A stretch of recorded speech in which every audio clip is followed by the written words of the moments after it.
বন্ধুরা, লাউয়ের পায়েস হয়ে গেছে। যদি ভালো লাগে লাইক করবেন, শেয়ার করবেন। এই চ্যানেলে যদি নতুন হয়ে থাকেন অবশ্যই একটা সাবস্ক্রাইব করে দেবেন। যারা ফেসবুক পেজ থেকে দেখছেন তারা একটা ফলো করে দেবেন। দেখুন আমি কিভাবে প্রথম থেকে করেছি, দেখতে থাকুন। হ্যালো বন্ধুরা, জিবি ভ্যারাইটি থেকে আপনাদের স্বাগত। আজ আমি আর একটা নতুন রেসিপি নিয়ে এসেছি। লাউয়ের একটা আমি রেসিপি করব। এই যে লাউ আছে, লাউ দিয়ে আমি একটা রেসিপি করব। লাউটা আমি প্রথমে কেটে নেব। লাউটা আমি ছাড়িয়ে নেব।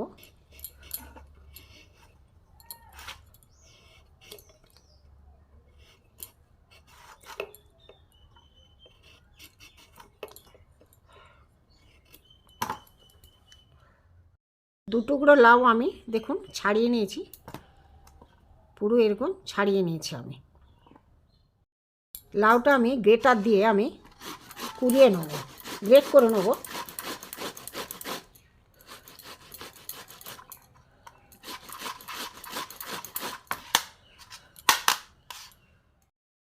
লাউ আমি গ্রেটার দিয়ে গ্রেট করে নিয়েছি, আমার অল্পতেই হয়ে যাবে।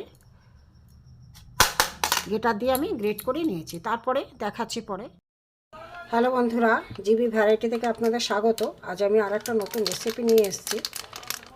লাউ দুধ করব, যার জন্য আমি বাটিতে জল বসিয়ে দিয়েছি। আমি এতে 1 প্যাকেট গুঁড়ো দুধ ঢেলে দেবো। বড় প্যাকেটের 1 প্যাকেট গুঁড়ো দুধ ঢেলে দেবো। দিয়ে আমি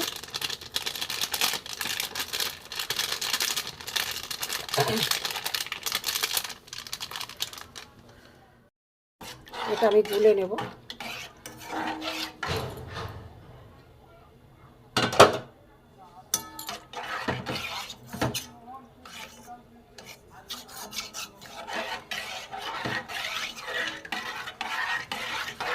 দুধটা গুলে নিয়েছি।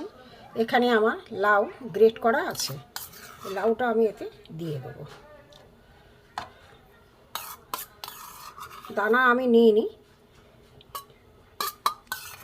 লাউটা এর সাথে সেদ্ধ হতে থাক, আমি ঘুরে আসছি, পরে দেখাচ্ছি। লাউ দুধটা ফুটছে, এতে আমি 3টি এলাচ ফাটিয়ে দিয়ে দেবো। উতলে উঠছে বারে বারে, একটু ঘন না হলে চিনি দিতে পারছি না, একটু ঘন হোক, এখনো পাতলা আছে। আমি 2টো তেজপাতা দিয়ে দেবো। এই রান্নাটা অনেক দিনের রান্না, পুরনো রান্না।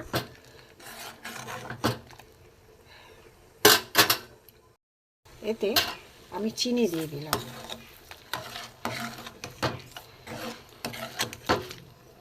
হতে থাক। এতে আমি দেবো কাজু কিশমিশ দিয়ে দেবো। লাউয়ের পায়েস বন্ধুরা করে খেয়ে দেখবেন, খুব ভালো লাগবে। আর একটু ফুটবে। লাউয়ের পায়েস হয়ে গেছে।